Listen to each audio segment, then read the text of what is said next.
Debbie with Kip's Corner. Welcome back. And if you are new, welcome. Today I'm just playing with making some Snippet belly bands. These are a few that I've already gotten done. This is a, nope, too far. There you go. This is a green and a brown one. A little bit of lace on the end and some trim. These are made mostly with some vintage pieces and just there's some fabric in there, trim, lots of trim pieces. And it's just leftover little stuff from my stash. Here's another one that's also greens and browns. So the green and brown ones I'm making to put into the Woodland journals that I'm making. And here's a third one. I'm actually only making 2 Woodland journals, but I have 3 belly bands. And I've measured them to, well, I'll show you how I made it. And then this one is going into the giveaway journal. If you will recall, I have this soft cover journal that I'm getting ready to work on the insides on. And this is made with fabric weaving and then stitching on top. And the cover is done, but the inside is not. The insides are not. This is going to be a giveaway journal when I reach 2,000 subscribers. And I am very close to that. So I do need to probably get back to this because I want to have it done when I hit that milestone. But anyway, this belly band will go in that journal. So I've got the purples and the greens in there. And now I'm working on one more that I thought I would turn the camera on for. It's this one is all neutrals. So there's not, and I've just been laying stuff down and playing. And so I think I have an idea of what I want this to look like, sort of. I will change my mind at least 3 or 4 times before it's all said and done. But the bottom line is, this is a piece of, it's kind of like a muslin. It's a heavy muslin. So it's got a little bit of a stability to it. And then once I sew, what I do is I just run wonky stitches around. You can see the back. Run wonky stitches. And once I do that, then this creates a nice, it's structurally going to be a great belly band. So first thing I did is these, I cut them. What are those? Oh, they're about 2.5 inches wide. This particular one I think is only about 2 1/4. So this one is not quite as wide. You can make it, of course, any width that you want. Once I cut the strip, first I just glue down one edge, the top edge here, and then I measured it for most of my journals, just slightly shorter than what the height of the page would be, and then glued down the other end. So I've got 2 glued ends, and from here I'm just going to start gluing stuff down. These are all just pieces of scrap that I have left over from various things that I've made and done, and I just keep a stash of them. And yeah, so I am going to come back and sew this later, and so I'm just interested now in getting enough glue on there just really to tack it down. I'm also not worried about coming off the edge because I'm going to, let's see, I think that works, sort of. I'm going to trim all of that up. Yeah, let's put this here. And so, again, just a dab-a-do-ya. And I'm not worried about the fraying and the edges and all of that because that's all part of the charm. Typically what I do once I've got all of the pieces laid down is I run a seam on the machine all the way around the edges, around all 4 edges, all 4 sides, and then run just a bunch of wonky stitches through the middle. And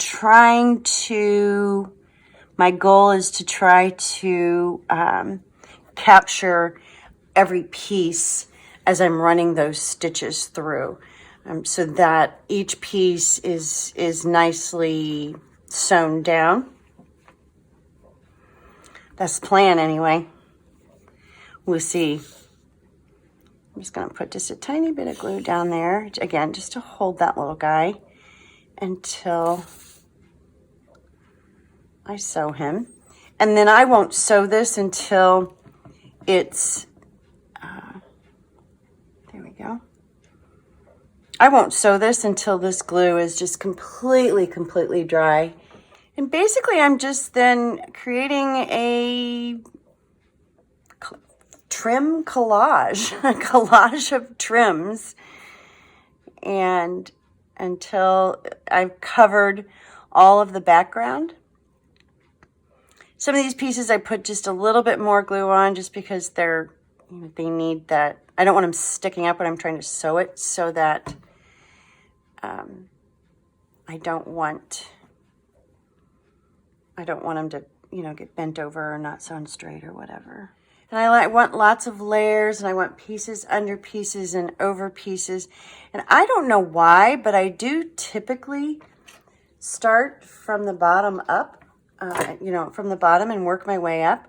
I'm not sure why, honestly, or if it makes a difference. I just find it easier for my brain to work that way.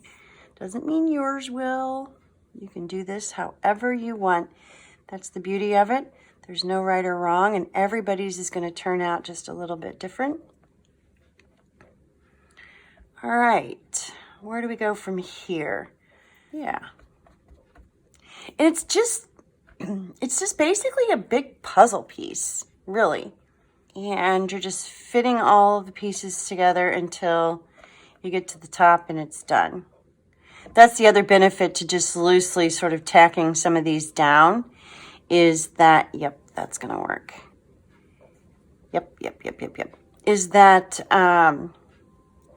you can lift them up to put other pieces on there underneath. So some of your pieces are under, some are over, and it's not all laid down exactly the same all the way up, if that makes sense.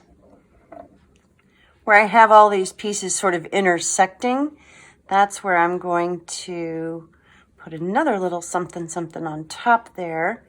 And I usually save out some pieces, some little baby pieces to use on top. I thought I had some cut up somewhere around here. Or maybe they're mixed in with this pile. Yeah, like here's a little piece. It would be cute somewhere on top. Not there. I'll figure that out later. Let's do that. All right, this piece, I don't really want to move it much because I like right where it is. So I'm just going to lift it up, throw some glue on it, lift it up, do some left-handed gluing here so that I've got some balance to this, but it's not perfectly symmetrical, if that makes any sense whatsoever. Leave those two pieces for later. So it really is just, it's playtime. It's just a matter of what works, what doesn't. I've got a piece of this, which I've always loved. Is that too much? Actually, not too bad. Let's take a tiny snippet of this. Not much. I don't want a lot, but it is one of my favorites. I'm going to be sad when that's completely gone. All right, here what I'm going to do.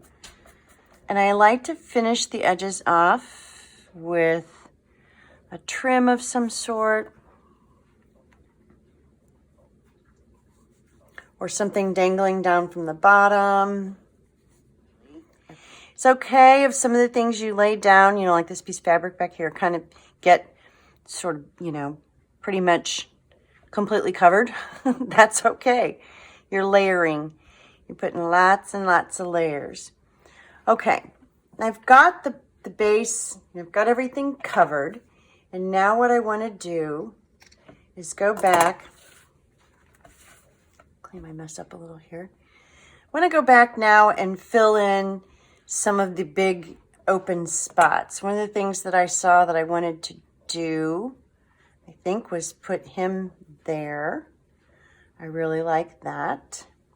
So let's just do it. This is from, let's see, what is the right side and what is the wrong side?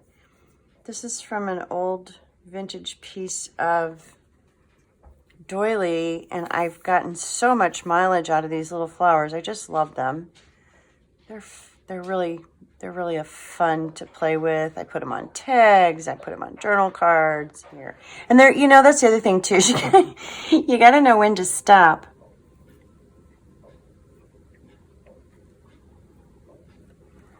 And sometimes I don't.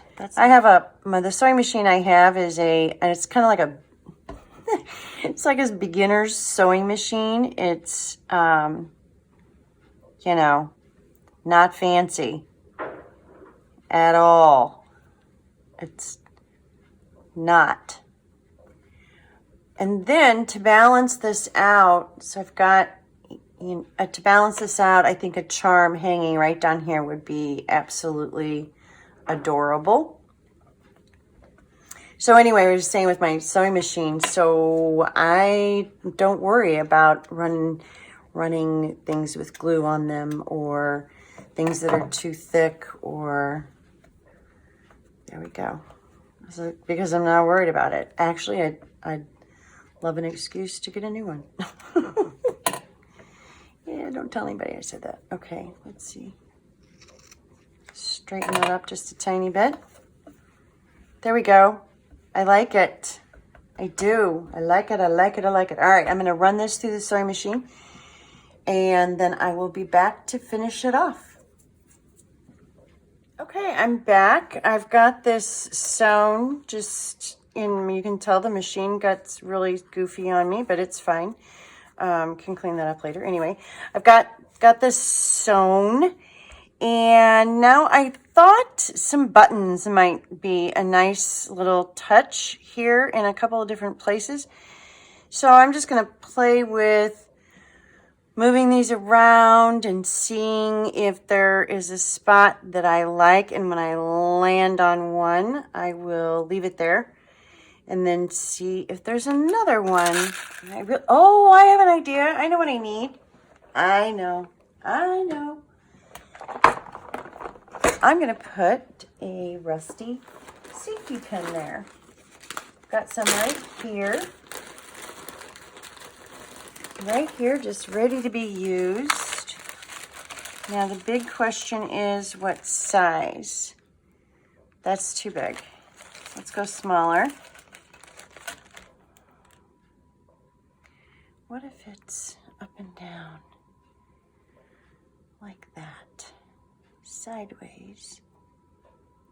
Kind of looks like a charm hanging there, huh? I like it. Okay, I'm back. I decided just to put one button here. My pearly type button stash is getting rather limited, but more importantly, I mean, I don't mind using it if I felt like it really needed it, but I didn't. I felt like it was, one button was just fine. So I've got the little button here at the end of the little curly cues, and I've got him here. And then I went ahead and did put the rusty, and it's not an overly rusty, a slightly rusty safety pin there. And I think we're done. So this is my Snippet belly band here. Just a fun little grab your scraps and play with it. And that one's done. You can see the back. My machine didn't like it, but that's okay. It completely worked, and it'll look great. So here we go.